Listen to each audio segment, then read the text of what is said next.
Thank you, Sally. So I'm going to talk a little bit about what it takes to submit a strong application to our program. The process is competitive. We do get a lot of applicants, so the stronger you can make your application, the better chance you have of landing a position through the process. So let's start by, we're mainly going to focus right now on some of the elements that are required for a summer application. Let's start by talking about the personal statement. So this is your chance to, number one, convey your communication skills, your writing skills by what you write here, but it's also a way to introduce yourself and why you're interested in the program in general, what kind of background you have and what kind of motivation you have to be a part of the program and work in some of these companies. So be specific and concrete. Discuss your experience and your qualifications, as well as what you would like to learn. You really want to demonstrate that your interest is genuine. So make sure that your personal statement is thoughtful and personal. It's a personal statement, so make it personal. Describe the type of work you might like to do, the type of place you might like to work. And you don't have to come up with one very narrow idea of what you'd like to do. In fact, we encourage you to be open to various kinds of possibilities. We know, for instance, that many biology majors who apply are most interested in working in a wet lab role doing R&D. Which is great, and you should definitely then state that if that's how you feel in your personal statement. However, it's good to also be open to other types of roles. For instance, sometimes a business development role is interested in having somebody who understands the science. So if you are open to maybe taking on a role like that, definitely mention that in your personal statement, and it will just provide more opportunities for you, as you will have shown an interest in a wider range of roles. And sometimes even not working in that hands-on science role, you can get a really great feel for the life sciences industry and start to understand the ecosystem better, and it can still serve you well no matter what kind of role you end up ultimately going into for your career. Make sure that you read the question very carefully and that you're answering all of the aspects of it that we put there. If you're vague and abstract, that's not going to serve you well at all. You heard about the optional video a couple minutes ago from Sally, and this is, as she said, an opportunity to make your application stand out. Because it's optional, not everybody submits a video. So anybody that does, it definitely shows that you made the extra effort and that you have extra interest in the program. It's also a great way to be able to show your passions in a way that maybe is harder to convey in writing. And it provides that extra dimension to your application that makes it more memorable. So if a hiring manager is flipping through pages and pages of resumes, they're spending maybe 1 minute on each one. If they've watched you speak in a video and seen the animation and excitement in your face when you talk about what you want to do in the life sciences, that is going to stick in their mind in a way that, like, just another resume that they looked at for 30 or 60 seconds will not. So it's definitely a great thing to do. It only should be 2 to 3 minutes long, and it does not require any really professional video abilities. You can use your phone or your laptop to film it. You know, whatever is easy for you. It's really more about what you say than how you film it. Emphasize your interest in the life sciences. This is regardless of what your major is. So if you are already a life sciences major, maybe be specific about the types of work in the life sciences that specifically interest you. But say you are you know, a communications student or a business student or a computer science student, talk about why you like to take those specialized skills that you have been developing in college or in graduate school and apply them to purpose in the life sciences. Discuss your past experiences and why you want to work in this industry. And finally, this is really important in any job application effort that you put forward, whether it's for our program or anywhere else. You want to make sure that you proofread everything really, really carefully and eliminate any mistakes in spelling, grammar, or formatting. We find that many people, when they're applying for jobs, indicate that they are detail-oriented and organized. Well, that is not super compelling to me when I'm reading a job application, because the person might just be saying that. But if I read their application and everything in their resume lines up perfectly and there are no spelling mistakes and the grammar is all correct, then I know that they're detail oriented, because It just comes across in what they have put together and submitted. It's a good idea to compose it in another application because our application itself does not include spell check. So maybe in Microsoft Word or in Google Docs, and make sure that that can catch any spelling mistakes. It's also a good idea to maybe ask somebody else to give it a quick read through to see if they notice anything that's unclear or misspelled. And sometimes it's a good idea if you don't have somebody else, or even if you do, to also read it out loud, and you might find some mistakes that you just aren't noticing as you're scanning it quickly, reading it in your head. For your resume, also, you want to make sure that it's perfect and up to date. Recommendations do matter. So you can give 1 or 2 recommendations when you are applying for our summer program. You have to give at least 1. You're not actually submitting a letter of recommendation. You're submitting contact information for 1 to 2 people. Make sure that you ask their permission in advance before you put their name down, because as soon as you enter their email address into our platform, it is going to trigger an email to that person saying that you gave us their name and we would like them to fill out a short form on your behalf. We always recommend that whenever you are job hunting and you ask somebody to serve as a reference, you provide them with information to speak about you and what you would like to do knowledgeably. So give them a copy of your resume. If they're a professor, maybe remind them of what classes you took or a project that you did in their class. And provide them with a little bit of information about this program so they understand what they're recommending you for.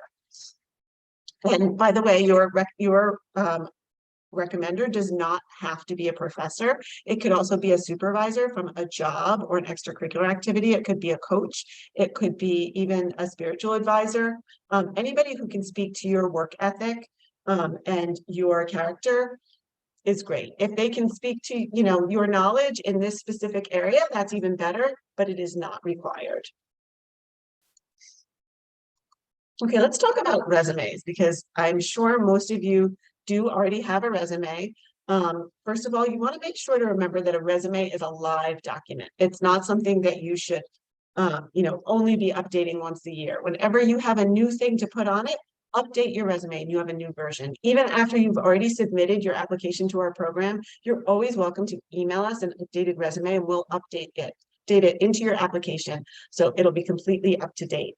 What we have here, and again, we have links in the chat to access most of our programs, but we will also be sharing, based on the email that you logged into this program today, we are going to be sharing a copy of this presentation, and you'll be able to then access this link that we provided here, which is an article that we find to be really helpful in advising people in how to make their resumes very efficient and productive.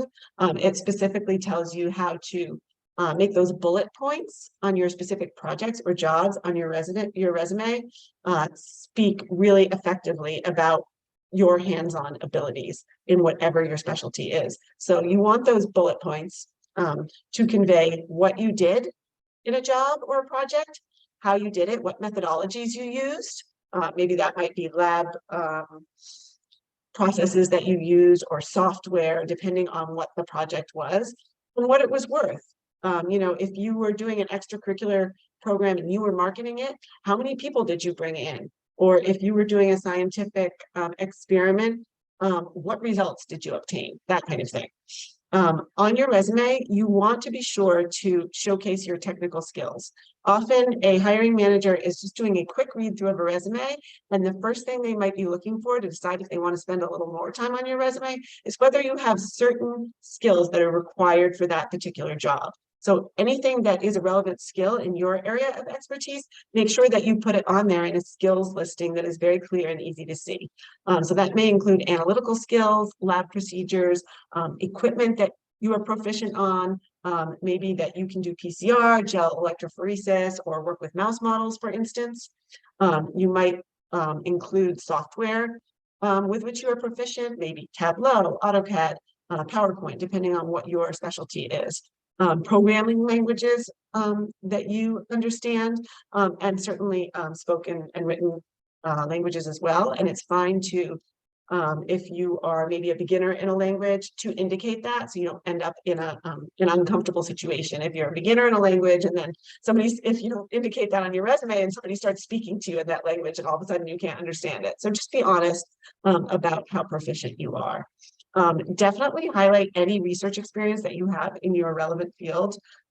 If you don't have prior internship or job or research experience, then include a couple of major class projects that you have worked on and do those bullet points like I discussed just a minute ago, what you did, how you did it, and what you achieved. We also, if you don't have prior experience, one way to get your first experience, we always recommend that people go to their professors and ask if they could use any assistance in their research or if they know of other department faculty who might need help. Even if it's a job like washing glassware in the lab, that is a great place to start and is often a place that spins into some more involved work as you have been there a while. Definitely include any leadership roles you've held in clubs or organizations, extracurricular activities, awards and honors. Note that a GPA is not a required piece of the resume. It's only something you want to include if it's truly impressive. So if your GPA is maybe not the highlight of your achievements, then just leave it off and nobody's going to miss it. And again, be sure to proofread really carefully. Spelling, grammar, formatting of margins and fonts, that they're consistent, and extra importantly, make sure that all entries are up to date. Also, put an extra proofreading in to all of your contact information. We have seen resumes where there's a typo in the email address, and when that happens, even if you have exactly the experience that a hiring manager is looking for, they will reach out to you and it will bounce back. Make sure to stay on top of your spam folders and your texts to see if anything came in whenever you're job hunting, because sometimes those things will go to spam and you don't want to miss out on an amazing opportunity. Finally, the last piece in the application process is the cover letter. So we're going to break that down here. One thing that we see that is not a productive way to submit cover letters is when people either submit essentially the same cover letter for a number of different roles, and that is usually a giveaway that you don't have any particular interest in working for that particular company or in that type of role. Before you write the cover letter, make sure that you take a good look at the job description and everything that they're expecting. Also take a look at the company's website and any other information that you find about the company, because it just will allow you to make your cover letter more genuine about why you're interested in working at that company and why you're interested in the work that they do and their mission. The cover letter is an opportunity for you to offer examples of your particular experience and skills. If everybody could mute, that would be great. Where you can offer particular experience that is relevant to the duties that are described in the job description and the skills that they say are required. And it also gives you the chance to convey genuine interest in what the company does. So here's like a quick formula for writing a cover letter that is going to cover all these bases. So start by expressing your interest in the position and the company. Then introduce yourself, state your major, your academic year, the college that you attend. And then you get into some of the really individualized part. Emphasize how the company's mission is relevant to your career goals, interests, and passions. This shows that you've taken the time to do your research on the company and that you really are interested and that they can trust you with their precious work that they're so passionate about. Highlight your applicable skills and any research, internship, work experience, or projects that you've done that has been a time where you applied some of the skills that they would be looking for you to apply in this job. This would give them the confidence that you know how to apply these skills in a hands-on way. Finally, summarize why you're a good fit for the position, restate your interest, and thank them for their consideration. Always a good idea to include your contact information, even though it's on your resume, because it just makes it easier. They can find it wherever they look. Do not use a template that you've found online. We are familiar with a few of these and we always recognize them. So even if you're changing the name of the company and a couple little details, we recognize those templates. And I'm pretty sure that most of the hiring managers at the companies do too. So you want to make sure that you're showing that you can communicate and say what you want to say without copying it from something you found online. And finally, here are a whole bunch of links that will be helpful to you. Again, you don't need to copy these down now. We will be sending everybody in attendance today a copy of this presentation, so you'll be able to refer to those links then. But we have our website link here. We invite you to join our meetup group where we often share information about newly posted jobs, where we may share other events that are happening in the life sciences industry in New York City that may be of interest. And we also may be offering a few career panels or other events of interest to you. We have some additional upcoming info sessions coming up. I see that today's is actually listed on here, but just in case you got here late and you missed part of today's, or you want to recommend it to somebody else, we have those links here. We have office hours, which is where you can sign up to have a 10 to 15 minute one-on-one session with a member of our staff to either ask about the application, to go over perhaps a resume or a cover letter, to practice for an interview. Any way that we can be of help to you, you can sign up for that, and it's Zoom one-on-one. We again have a couple of YouTube links here where you can see a version of this presentation. The first half with our program overview, or the second half, characteristics of a strong application. And finally, that's our email address. It sounds general, but there are 3 of us on this team, myself, Sally, and Evan. And if you email a question or anything to that email address, one of the 3 of us is going to respond to you personally. So please feel free to reach out with any questions you have. And with that, I want to move to the Q&A section. I believe we have a few questions that were put in the chat. And while Evan did answer those, I believe, I think they might be good questions that other people were thinking of too. So we'll answer those. And then once we've answered those, you are also welcome to post other questions in the chat or to raise your hand virtually and we will try to call you, or you maybe could just unmute yourself if nobody else is speaking. So I see that the first question was, could you pursue an internship that isn't necessarily in your major, but which you would like to explore? Do you want to take that one, Evan? Yeah, definitely. I think that was Angela. You can definitely pursue any of the internships that we have to offer, and it doesn't necessarily have to be the major that you currently are. As long as you have some kind of skill or some kind of background that is related to the job you're applying to, and we can see that on either your resume or your cover letter, then you can definitely apply. Companies are definitely more likely to look at candidates or to be interested in candidates that have all of the requirements that they're asking for, but we have a lot of entry-level positions open that have very general job descriptions or general requirements, like, can you communicate well? Do you have good organization skills? Things like that. So if you can show in some capacity that you have been an organized person that can communicate well, then definitely feel free to apply. And in general, if you feel like you have the skills that meet our internship requirements, we would love for you to apply and send a cover letter in. I think the next question was, I am applying for summer internships now and I'm in my first semester, so I don't have a GPA yet. Sally, you want to take that one? Mm-hmm. Yeah, so if you're in your first semester, you can indicate that your GPA is 0.0. Also, if you are completing our full application for the summer, we do require you to submit an academic transcript. In that case, you can submit a PDF that says that you are your first semester, and once you have your academic transcript, you can email it to us and we'll help you upload it onto your application. And you're also welcome to submit a form that shows the classes you're taking, even if you don't have any grades yet, because that can be helpful to somebody who's looking to see your qualifications as well. I think something, oh, sorry, Sharon.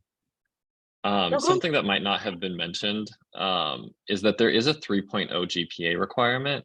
But if you don't meet that requirement, let's say you have like a 2.7, if you can give a valid reasoning for why your GPA might not have been 3.0, like some life event or something that maybe prevented you from attaining a 3.0, you can definitely input that and still feel free to submit an application.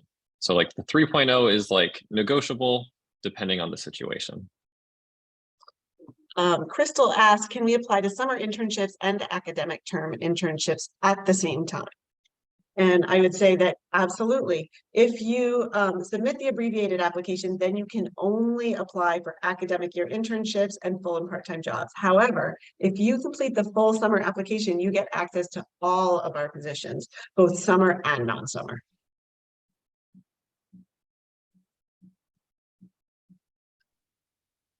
There's 3 questions that just came in. I can do the first one. Is it okay if I include the courses I have taken in my resume? I would say in general, yes, that is depending on the courses and depending on the position.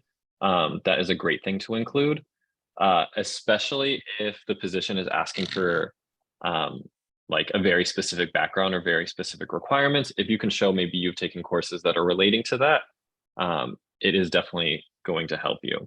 For instance, if you're doing research or you're applying to a research position and you have taken courses that relate to that research, that is something really good to include in your resume. Yeah, we often do see the relevant coursework section, and it's a good idea just to choose the things that you think are most relevant to the things you're going to be applying for through our program.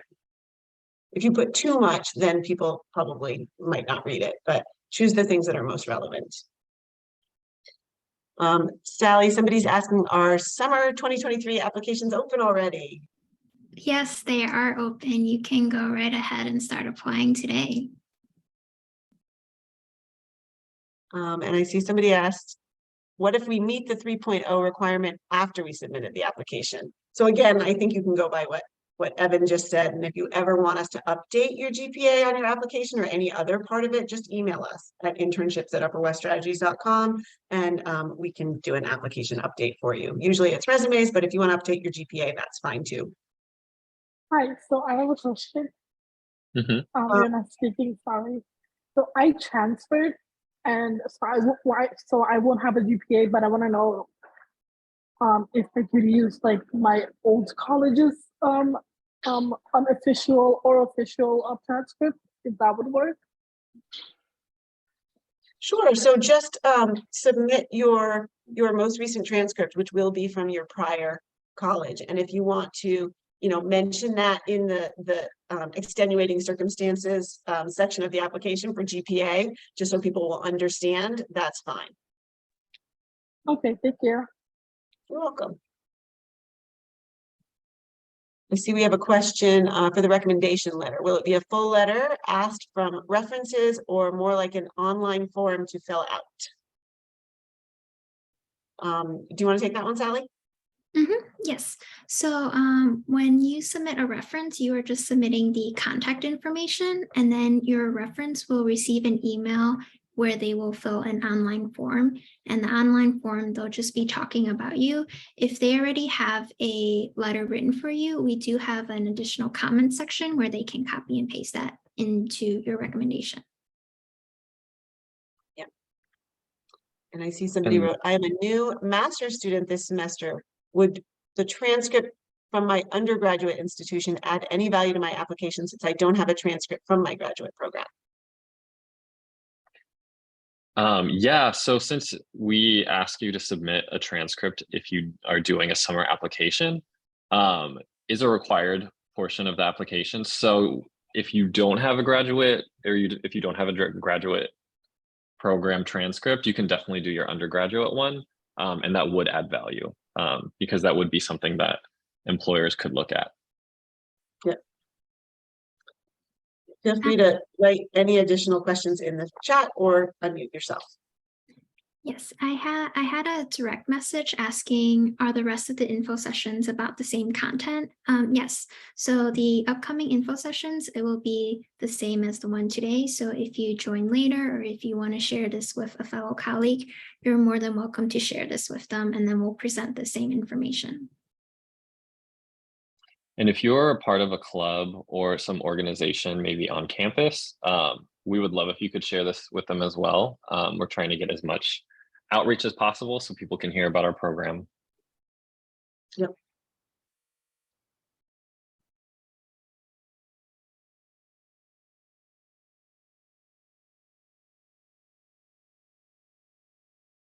We're happy to take any questions about the application process or about the types of opportunities that we offer, or the way the selection process happens. Any area, we're happy to answer.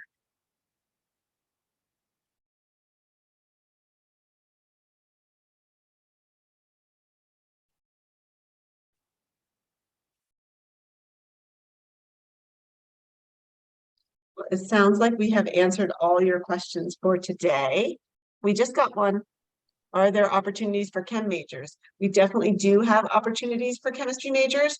You know, some of these companies are pharmaceutical companies, which may need somebody to do chemistry. Some of the R&D lab roles are also definitely relevant for chemistry skills. We often get a demand for people who understand materials science. So there certainly are opportunities for chemistry majors. I see somebody else is asking about forensic science. I would say we don't have things that are specifically forensic science related. However, in your forensic science major, I believe that you may have developed a lot of skills that are relevant for positions that we are filling. Perhaps your lab skills, you know, the attention to detail that you have developed, the understanding that you have developed in terms of investigating things. So I think there would be relevant things. They're just not forensic science positions per se.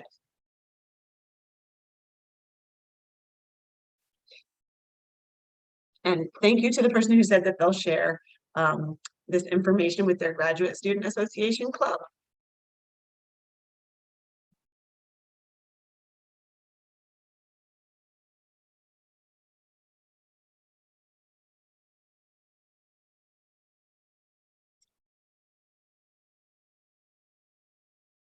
That's correct, that we do not have anything in a crime lab, and it is more more research lab based, most of the positions that we have. Oh, and I see somebody's asking about boot camp. Do you want to talk about that, Sally? Yeah.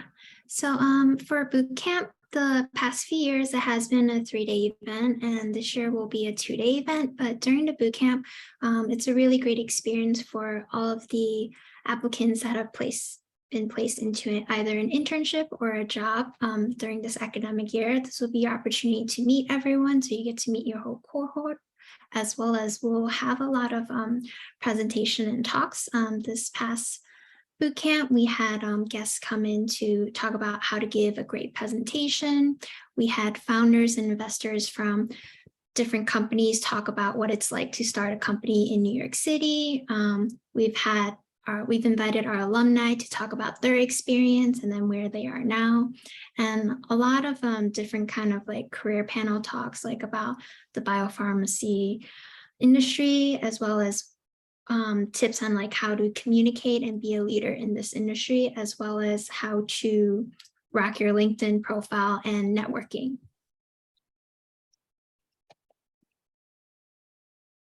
Evan, do you want to take them into the next one?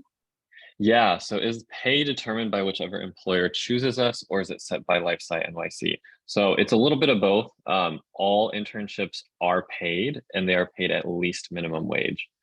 So that is kind of like the baseline, $15 an hour, but depending on the company, you may get paid more. They may add in benefits. It really depends, and you can see that in the job descriptions. But again, everything is paid. We don't partner with any companies that don't pay their employees. I see somebody asked if there's anything in the finance field of analytics. We do have few finance positions, and some of them may involve analytics. Often it is sort of, the finance positions are often sort of in an investment context. So maybe a firm that advises investors in biotech, or helps firms raise money. So they're doing kind of market research to raise money.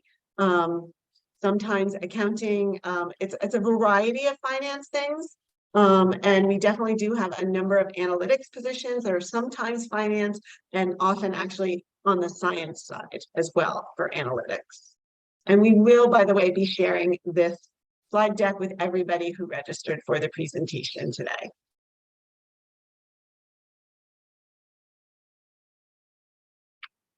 The next question, the chances of getting accepted for internships if you don't have one or more requirements. I think Sally probably knows this answer the best. We do recommend you to go through our job portal and read through the job description. If you feel that you meet most of the requirements, we recommend that you apply for the position. If you feel that there are certain skills that you want to work on, viewing the job description is a really great way to kind of get a sense of what companies are seeking in their candidates so that you could continue, whether in your studies or your extracurricular, work towards obtaining that skill set to make you an even stronger candidate once you begin applying. And we do actually work with a few organizations that are particularly interested in working with students who are just getting their start and don't really have any past experience. So that may not be the majority of the opportunities, but there definitely are a few organizations we work with that really want to give people their first experience in science. So you can look for those while also, benefiting from reading the other descriptions as Sally just described. I see somebody asked, when will applicants hear back about summer intern decisions? So that ranges because we're working with so many different companies. Each one is hiring on its own schedule. So there may be a few that start their summer internship search in the fall and may even make their selections in the fall. Others, it will start to really intensify in winter and early spring when we have a lot of companies beginning to do their summer internship search. But there are even some who, drag things out longer or maybe don't even start until spring. So it is really a rolling process. But the earlier that you put in your application, the better you can ensure that you are exposed to every opportunity we offer so you don't miss any of the early ones. You give yourself more chances to be hired. And to add on to Sharon, once you submit your application, you'll be on our mailing list, and then Sharon generally sends weekly emails about new positions that get listed. Yeah, so we'll give you a heads up. If my application gets sent to the employers but eventually gets rejected, would you send it to other employers that add positions later on during the application season? You want to answer that, Evan? Yeah, Sally, could you answer that? I feel like I don't know if I can answer like fully or very accurately. Sorry. Yeah, of course. So your application, once you submit a cover letter, if we find that you're a strong applicant, we'll send your full application to the company. You can submit as many cover letters as you like. If you are not selected by one company, you might still have a chance with another company. That decision won't impact your other cover letters. The one thing we do ask is that if you get offered a position and you accept it, that you let the other employers that are currently considering you know, if you've already been invited, say, for an interview, if you let those employers know that you have accepted another position and are no longer available, that's just the professional thing to do. And also, if you let us know, we can also help notify other employers that are currently considering you. But we don't want you to accept a position and then if you accept a position, you should have the intention to follow through with it and not keep looking for something that maybe you think is even better. And for that last question, what about psychology? I'm assuming you're asking if there are like internships relating to psychology.